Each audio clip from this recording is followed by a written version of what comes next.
Konsultasi Syariah. Pembuli bisa dituntut di akhirat.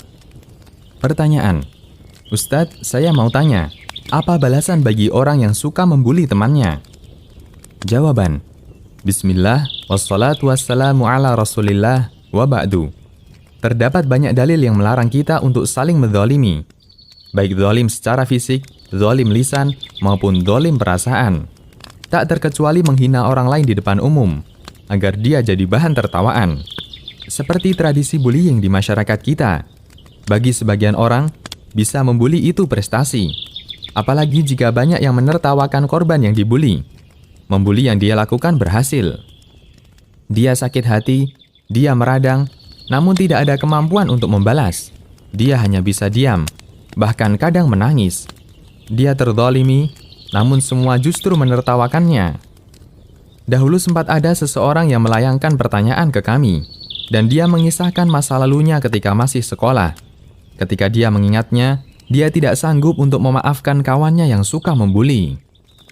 Tradisi bullying, tradisi zalim. Memang benar, korban tidak membalasnya ketika di dunia, tetapi bisa jadi korban akan menuntutnya ketika di akhirat.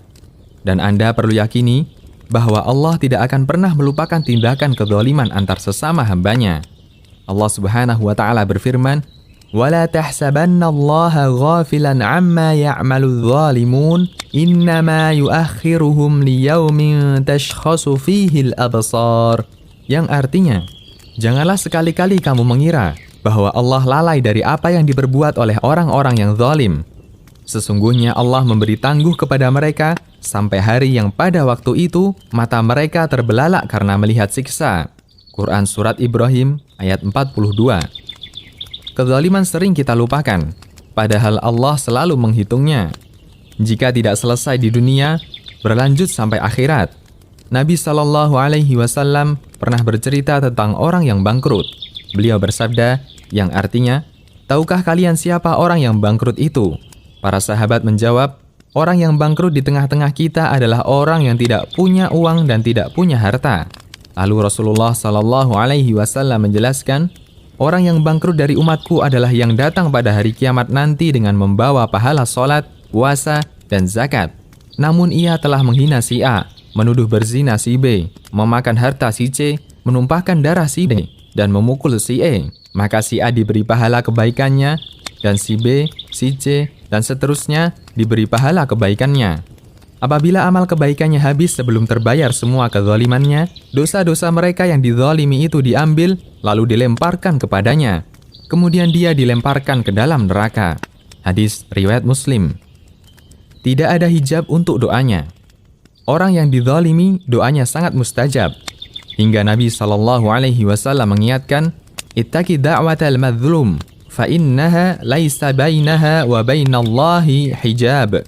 Yang artinya, takutlah kalian terhadap doanya orang yang dizalimi, karena tidak ada tabir antara dia dengan Allah. Hadis riwayat Bukhari. Dalam riwayat lain, beliau mengatakan, Da'watul madzlumi mustajabah. Yang artinya, doa orang yang dizalimi itu mustajab. Hadis riwayat Bukhari. Karena itulah, dahulu para ulama ketakutan ketika menzalimi orang lain. Jangan-jangan orang yang menzalimi ini mendoakan keburukan untuknya. Yazid bin Hakim mengatakan, belum pernah saya merasa segan melebihi segan terhadap wibawa orang yang saya zalimi. Sementara saya tahu tidak ada yang akan menolongnya kecuali Allah. Lalu dia mengatakan kepadaku, saya pasrahkan perbuatanmu kepada Allah. Di antara kita ada Allah. Berhasil mengalahkan orang lain dalam bullying bukan prestasi. Karena kita tidak diciptakan untuk bertanding saling menghina. Membuli bisa jadi dosa yang tidak kita sadari, meskipun kita menganggapnya membahagiakan. Demikian, Allahu a'lam.